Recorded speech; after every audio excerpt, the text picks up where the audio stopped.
Today I'm going to push the Sony 28-60 to its limits by putting it on the A7R5.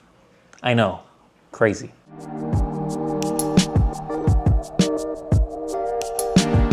So the 28-60 is a very interesting lens. It's not only a kit lens, it's the latest Sony kit lens, and it has a lot of neat features that encouraged me to want to pick one up and try it out for myself. Now, usually I definitely do not want to get even near a kit lens because I love my 2.8s and below. But this one caught my attention because one, it's collapsible and it's super compact. Two, it's weather sealed. And three, we've got aspherical elements making this thing, trying to promise some sharp images and good looking photos. So keeping in mind that you have to make some compromises with this type of lens, knowing that you're sacrificing the f-stop and low light for the price of having a super compact, basically pancake kit lens for full frame, which is already a lot. We have to compromise if you're gonna try this lens out. It's not the perfect lens. There is no lens that has everything you would want. So for purposes of this video, I'm gonna put it on the A7R5 to push it to its limits, although this was designed mostly for the compact series of A7C. By putting it on the A7R5, I wanna push it to the limits. I wanna see how does it perform at 28 and throughout the range at 60, knowing that it's an F4 to 5.6, both for photo and for video, close-up, long-range photos. What type of quality am I gonna get? What's the bokeh potential for this thing? Just what can I get out of this lens? Being a photographer who's used all kinds of lenses, and this is a more run and gun, travel friendly lens. So it has to have, you have to have that at the back of your mind when you're doing a compromise. And this is a lens that I would consider taking somewhere where I want to be really low key and not have some, 4 to 5 inch long lens on my body. Like if I'm going places or bumping into people in crowds. This is a super compact lens for you to just be low key and discreet. So with that in mind, maybe something for travel, maybe just a walk around where you're not trying to do anything, professional, but you're trying to get decent results on a full frame camera. The other thing to compromise is F4 5.6 on full frame is actually not terrible. When you think about point and shoots and you think about APS-C, a point and shoot is at a 1.7. Because the actual focal length is an 8mm, you're not getting the depth of field of 1.7. You're getting something closer to 4 to 5.6. So similar on APS-C, if you get the kit lens, it starts at 3.5, goes to 5.6, around there. You still have to do the crop math to get the equivalency of depth and that focal length equivalent. So I know for APS-C, starting at 16, 3.5 f-stop for the kit lens, that's more like a 24mm at around 5.6. So keeping that in mind, that puts this lens very similar playing field for many kit lenses that are out there, with the benefit of this being full frame and collapsible, weather sealed, as the awesome autofocus motors. Anyway, let's get on the field and just test it out, do a photo walk, and I'll let you know what my thoughts are afterwards.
I'm back from my photo walk, testing out the 28-60 kit lens, and I've got to say, there's a couple things I've learned about it. So let's go through them. It's a very versatile lens.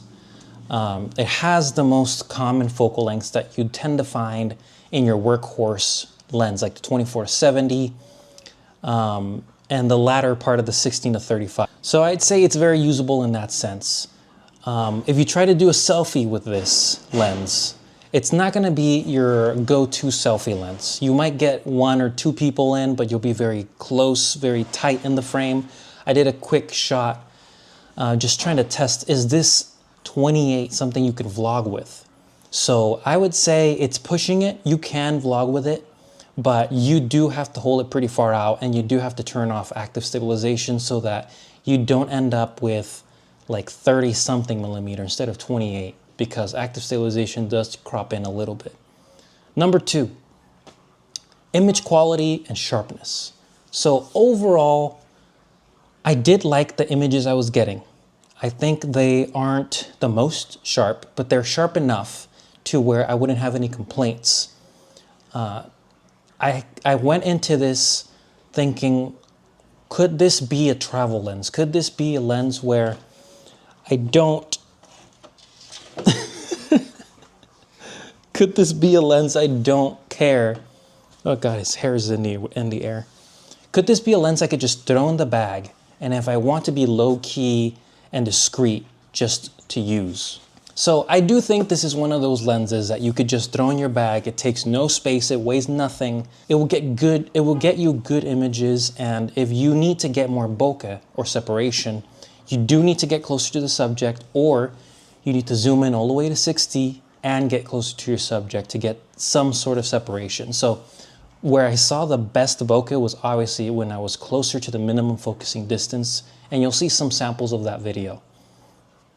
Now, another thing is, I would say this isn't, if you're gonna use this lens, you have to remind yourself, this is not a lens that you're going to use for professional uses.